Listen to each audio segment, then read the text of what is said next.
అందరికీ నమస్కారం. మీరు వినబోతున్న కథ 'మంచివాడు'. రచించిన వారు కెవి రమణారావు గారు. పరంధామ పనిచేస్తున్న ఆఫీస్ ఆవరణలో చెట్టు కింద స్కూటీ పెట్టి తాళమేశాక ఒక నిమిషం తటపటాయించింది సునంద. తనకు పరంధామతో పెళ్లి చూపులు కూడా జరిగాయి. తన తండ్రి అతన్ని తిరస్కరించాడు. 3 నెలలు కూడా తిరగకుండానే సహాయం కోసం అతని దగ్గరికే వెళ్తుంది. సబబు కాదేమో అనిపించింది. అలా ఏం లేదు. పరంధామ చాలా మంచోడు. అలా అనుకోడు. తప్పకుండా వెళ్ళు అని వేణు అన్నయ్య చెప్పింది మరోసారి గుర్తు చేసుకుంది. కర్చీఫ్తో నుదురు అద్దుకొని ఆఫీస్ వైపు నడిచింది. పరంధామ రూము కనుక్కొని వెళ్ళేసరికి అతను కంప్యూటర్ ముందు దీక్షగా పనిచేసుకుంటున్నాడు. వెళ్ళి ఎదురుగా నిలబడింది. అలికిడవ్వడంతో తలెత్తి ఒక క్షణం చూసి పలకరింపుగా నవ్వి, కూర్చోండి అన్నాడు పరంధామ. అరే, ఏమీ జరగనట్టు అతను చిరునవ్వుతో పలకరించడం ఆమెకి ఆశ్చర్యమైంది. "ఆ, అది మా నాన్నకు వైరల్ ఫీవర్, రాలేకపోయారు. పక్క ఆఫీసులో ఆయన పెన్షన్కు సంబంధించిన పనుంది" అని వివరాలు చెప్పింది సునంద అస్థిరంగా నిలబడి. అవునా, ఇప్పుడే వస్తున్నాను, పదండి అని అతను పని ఆపేసి బయలుదేరాడు. పక్క ఆఫీసులో సునంద తండ్రి పని చూసే మనిషి పరంధామను చూడగానే లేచి నిలబడి సాదరంగా ఆహ్వానించాడు.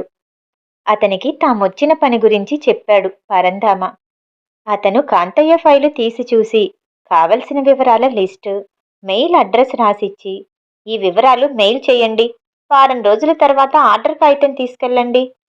పరంధామ చెప్పాక ఇక ఆగేదేమీ ఉండదు అంటూ నవ్వాడు.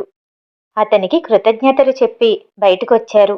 ఆఫీస్ ఆవరణలో పరంధామను అందరూ అభిమానంగా పలకరించడం గమనించింది సునంద. నాన్నెందుకు ఇతన్ని అప్రయోజకుడిగా కొట్టేశారు? ఇతను అలా అనిపించడం లేదే అనుకుంది. అతని గురించి ఇంకా తెలుసుకోవాలనిపించింది సునందకు. మీకు అభ్యంతరం లేకపోతే కాఫీ తాగుదామా అంది సునంద దూరంగా ఉన్న క్యాంటీన్ వైపు చూస్తూ. ఎత్తైన చెట్ల నీడల్లో ఆ మధ్యాహ్నం చల్లగాలి వీస్తుంది. క్యాంటీన్ పైకప్పంతా రాలిన గుల్మొహర్ పూలు పరుచుకున్నాయి.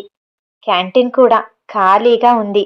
పరంధామ కనిపించగానే ఓనర్ వచ్చి మర్యాదగా వాళ్ళని తీసుకెళ్లి కూర్చోపెట్టి కాఫీ తీసుకురావడానికి వెళ్ళాడు.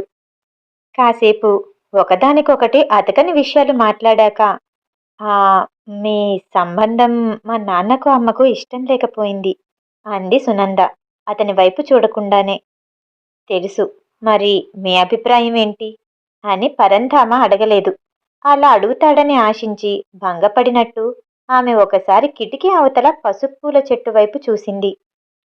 మళ్ళీ తనే అతని వైపు తిరిగి, నేను మీకు నచ్చానని చెప్పారంట. నేనేమి అంత అందంగా ఉండను కదా, పైగా ప్రైవేట్ స్కూల్లో టీచర్ని. పరిహారంగా పెళ్లి కొడుకులు కట్నం ఎక్కువ అడిగారు. అది నాకిష్టం లేదు. అందుకే నాకింకా పెళ్లి కాలేదు. మరి మీకెలా నచ్చాను అంది. అందం రంగుల గురించి నాకంతగా తెలీదు. కొంతమంది కొలమానాలు ఏర్పరిస్తే మిగతా వాళ్ళు ఇతర కట్టుబాట్లలాగే వాటిని అనుసరిస్తారనుకుంటా. ఒక స్త్రీ ఒక పురుషుడు కలిసి జీవించడానికి ఇద్దరూ ఇష్టపడటం మినహా మిగతావన్నీ అంత ముఖ్యమని నేననుకోను అన్నాడు పరంధామ. అయ్యుండొచ్చు. మా నాన్న అబ్బాయిని ఎంపిక చేసేటప్పుడు అతని ఆస్తిపాస్తులు, ఉద్యోగం, బాధ్యతల గురించి తెలుసుకునేవాడు అంది. అయ్యుండొచ్చు. వాటన్నిటిలో నేను మీ కనీస స్థాయి కంటే కిందనే ఉన్నట్టున్నాను అన్నాడు పరంధామ చిన్నగా నవ్వి. అతని ముఖంలో ఏ భావమూ లేదు. అరే, దేని గురించి ఇతను ఎక్కువగా ఆలోచించడేమో అనుకుంటూ ఆమె అతన్ని కన్నార్పకుండా చూసింది. సాదా దుస్తులు, వెనక్కి దువ్విన జుట్టు, చల్లని పెద్ద కళ్ళు, తీరైన ముక్కు, స్వచ్ఛమైన నవ్వు. తీరిగ్గా చూస్తే బాగానే ఉన్నాడనుకుంది. కాఫీ తాగటం అయింది. ఓనర్ పరంధామకు నమస్కారం పెట్టి డబ్బులు తీసుకోలేదు. బయటకొచ్చాక ఆమె ధన్యవాదాలు చెప్పి తన స్కూటీ వైపు నడిచింది. వేణు సునందకి పరంధామకి కామన్ చుట్టం. పెళ్లి సంబంధం తెచ్చినప్పుడు వేణు చెప్పిన మాటలు గుర్తొచ్చాయి ఆమెకి. పరంధామది గవర్నమెంట్ ఉద్యోగం. నిజాయితీ గల మనిషి. ఇతరుల విషయాల్లో తలదూర్చడు. అందరికీ చేతనైనంత సాయం చేస్తాడు. పక్షపాతంతో 10 ఏళ్లుగా మంచం మీదున్న తల్లిని అన్ని విధాలా అతనే చూసుకుంటున్నాడు. చాలా మంచివాడు అని. పెళ్లి చూపులయ్యాక కాంతయ్య విడిగా సమాచారం సేకరించి, అబ్బబ్బే, పరంధామకు డబ్బు లక్ష్యం కుదురు లేవు. కష్టాల్లో ఉంటే కొత్త వాళ్ళైనా సరే, ఆహా, సొంత డబ్బు ఖర్చు పెట్టేస్తాడు. పేద విద్యార్థులకు ఫీజులు కట్టేస్తాడు. అంతేనా, ప్రభుత్వాసుపత్రిలో పేద రోగులకు సేవ చేస్తాడు. నెలాఖర్న మిగిలేదేమీ ఉండదు. 150 గజాల జాగలో 3 గదుల పాతిల్లు తప్ప మరో ఆస్తే లేదు. ఇంకో స్థలమో ఇల్లో కావాలన్న దృష్టే లేదు. వట్టి అప్రయోజకుడు అని తేల్చి ఈ సంబంధం వద్దన్నాడు.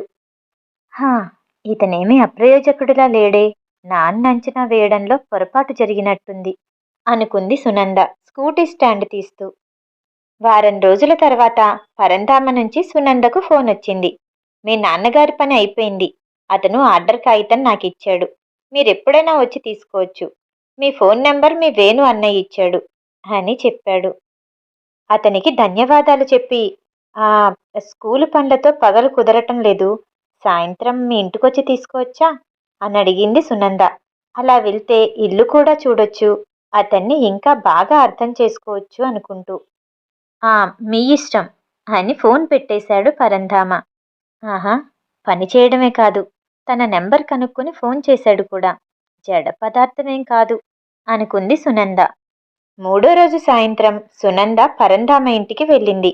అప్పుడే అతను తన తల్లి మంగమ్మను చక్రాల కుర్చీలో పార్కులో తిప్పి తీసుకొస్తున్నాడు. పరంధామ మంగమ్మకు సునందను పరిచయం చేసి ఆమె వచ్చిన పని చెప్పాడు. సునంద ఆ 3 గదుల ఇంటిని పరిశీలనగా చూసింది.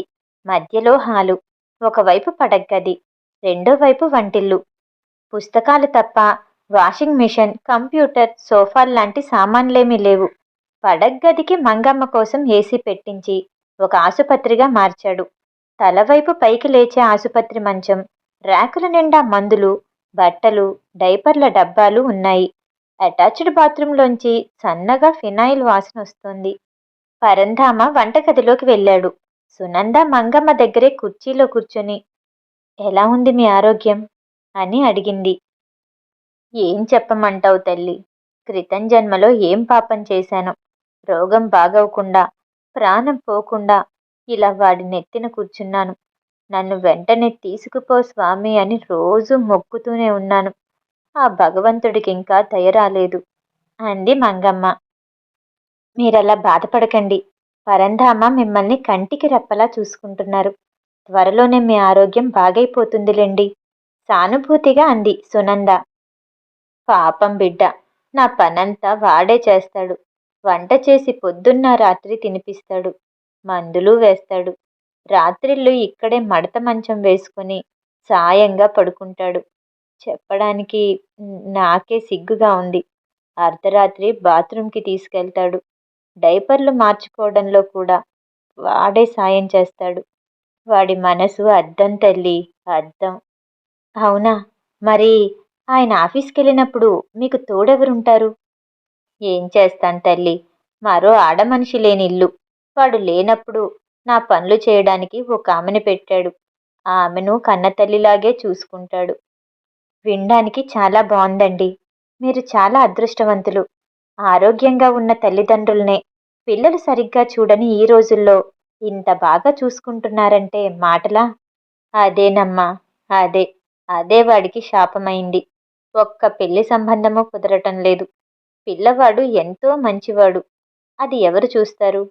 నన్ను తీసుకెళ్ళి ఏ వృద్ధాశ్రమంలోనో పడెయ్యరా అంటే వినడు అంది మంగమ్మ సునంద కళ్ళల్లోకి చూస్తూ.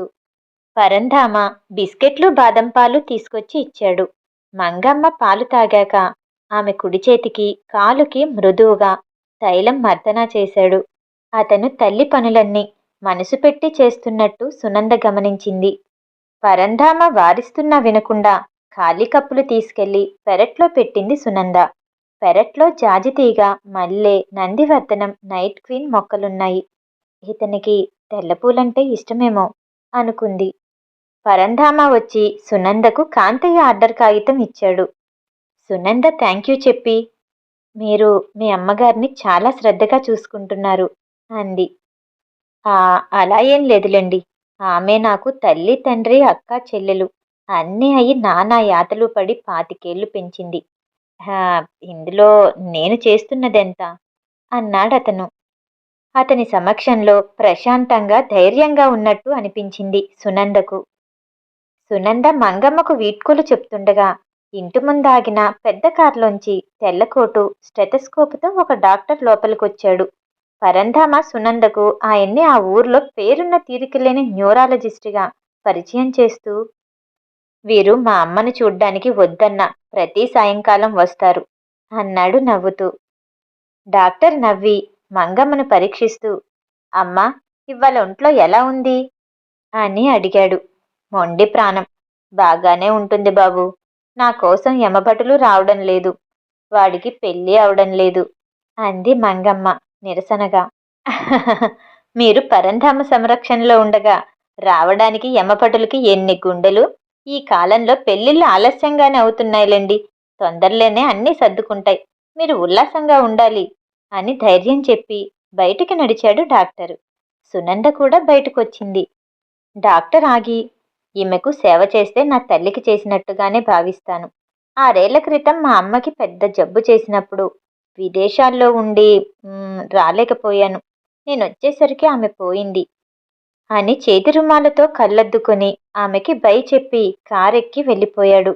సునంద బయలుదేరుతూ పరంధామ ఇంటివైపు ఒకసారి ఆదరంగా చూసింది. ఆ మరుసటి రోజు సునంద వేణు ఇంటికి వెళ్ళింది. వేణుకి జరిగిందంతా చెప్పి, అసలు మా నాన్న పరంధామ సంబంధాన్ని ఎందుకు వద్దన్నాడు అని అడిగింది. అది అది చెప్తాను. పెళ్లి చూపులయ్యాక నేను మాట్లాడ్డానికి వచ్చిన రోజున నువ్వు ఇంట్లో లేవు. జరిగిందంతా చెప్తాను విను అని ప్రారంభించాడు. ఆ రోజు వేణు వెళ్ళేసరికి ఇంట్లో కాంతయ్య, సునంద తల్లి భాగ్యమ్మ ఇద్దరే ఉన్నారు. కాఫీలయ్యాక పరంధామ విషయం ప్రస్తావించి, మరోసారి ఆలోచించండి అన్నాడు వేణు. ఆలోచించాను. చేసుకోబోయే మనిషి ఎలాంటివాడు, ఇంటి పరిస్థితి ఎలా ఉంది అనేవే కదా చూస్తాం అన్నాడు కాంతయ్య. ఆ అలా కాదు, పరంధామను మీరు వ్యవహారిక దృష్టిలో చూసి అతని మంచితనాన్ని అపార్థం చేసుకుంటున్నారనుకుంటా. అతనికి మనుషులంటే అపారమైన ప్రేమ. మంచం మీదున్న తల్లిని ఆప్యాయంగా చూసుకుంటూ అన్ని సేవలు తనే చేస్తున్నాడు. కోటికొక్కడే అలాంటి వాడుంటాడు. పరంధామను ఊళ్ళో వాళ్ళంతా గొప్ప గౌరవంతో చూస్తారు. డాక్టర్లు ఇంటికే వస్తారు. మార్కెట్కెళ్తే కూరలమ్మేవాళ్ళు అతనికి ఉచితంగా ఇవ్వడానికి పోటీ పడతారు. మందుల షాపుల్లో అయితే అన్ని తక్కువకే ఇస్తారు. మండీ బజార్లో పెద్ద సీట్లు అతను షాపుల్లోకెళ్ళగానే లేచి నిలబడతారు వివరించాడు వేణు. ఆ అయ్యుండొచ్చు. అది సహజమైన గౌరవం కాదు. నువ్వన్నదే నిజమైతే వాళ్ళు చూపించలేని మంచితనాన్ని, తల్లి పట్ల ప్రేమని అతను చూపిస్తున్నాడని అపరాధ భావనతో గౌరవిస్తున్నారు. అతని పట్ల గౌరవం నిజమే అయితే వాళ్ళు అతనిలాగా ఉండొచ్చుగా. ఏది, ఎక్కడున్నారు? అదే రుజువు. పరంధామ మరొకరిని తప్పు పట్టడు కాబట్టి సరిపోయింది. లేకపోతే వాళ్ళందరికీ శత్రువై పోయుండేవాడు జవాబిచ్చాడు కాంతయ్య. అంటే మీరేమంటారు? పరంధామ మంచితనానికేమీ విలువ లేదా అడిగాడు వేణు. అలా ఏం కాదు. ఎందుకు లేదు? అందరూ మంచివాళ్లలాగే అతన్ని మహానుభావుణ్ణి చేసి ఎత్తులో కూర్చోపెట్టి గౌరవిస్తున్నారు. ప్రపంచం మంచిని బోధిస్తుంది గాని మంచివాళ్ళని కలుపుకోదు. ఇదే లోకం పోకడ అన్నాడు. మీరు నిజం చెప్పండి. అతను ఊరి వాళ్ళ మీద ఖర్చు పెడతాడని, తన కోసం మిగుల్చుకోడని, రేపు భార్య కూడా ఆ ఇరుకింట్లో అతని తల్లికి సేవ చేయాల్సి వస్తుందని, ఇవేగా మీ అభ్యంతరాలు? భవిష్యత్తులో వాళ్ళ పరిస్థితి బావుండొచ్చు కదా అన్నాడు వేణు కొంచెం ఆవేశంగా. చెప్తే వినవేంటయ్యా? పరంధామ నిజంగా మంచివాడు. అందుకే నాకు భయం. అతని మంచితనం తెచ్చిపెట్టుకున్నదయ్యుంటే నాకు భరోసాగా ఉండేది. ప్రపంచం ఇప్పట్లో మారనే మారదు. అతనికి జీవితాంతం కష్టనష్టాలు తప్పవు. తెలిసి నా కూతుర్ని కష్టాల పాలు చేయలేను తేల్చి చెప్పాడు కాంతయ్య. భాగ్యమ్మ కలగచేసుకుని, ఇంకో సంబంధం కుదిరేట్టుంది వేణు. అతను విడాకులు తీసుకున్నాడని ఆలోచిస్తున్నాం. కుర్రాడు పెద్ద ఉద్యోగస్తుడు, స్థితిపరుడు. మేం కూతురి సుఖం చూడాలి కదా అంది. ఏం మాట్లాడుతున్నారు? అంటే మంచివాడు రెండో పెళ్లివాడి కంటే తక్కువైపోయాడా? పోనీ పరంధామ విషయంలో సునంద అభిప్రాయం కనుక్కున్నారా? అన్నాడు వేణు ఆఖరి ప్రయత్నంగా.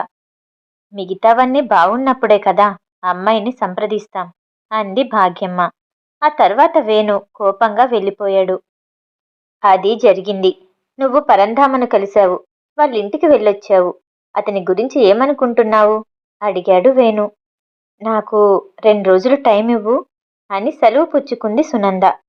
4 రోజుల తర్వాత ఇంట్లో మేడ మీద పేపర్లు దిద్దుకుంటూ కూర్చున్న సునంద ఫోన్ మోగింది. చూస్తే వేణు. నువ్వు పరంధామ ఇంటికి వెళ్ళొచ్చావు కదా.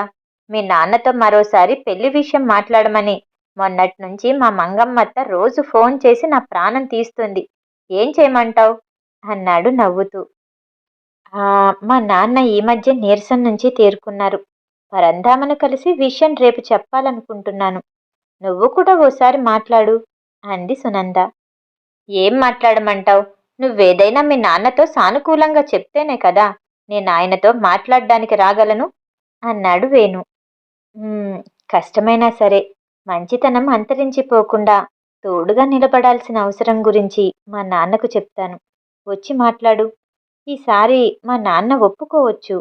ఆహా, కాదు కాదు, ఒప్పుకుంటారు అంది సునంద నవ్వుతూ. కథ సమాప్తం. ఈ కథ వినటం మీకు నచ్చినట్టయితే లైక్ చేసి సబ్స్క్రైబ్ చేయండి. మళ్ళీ రేపు కలుద్దాం. నమస్తే.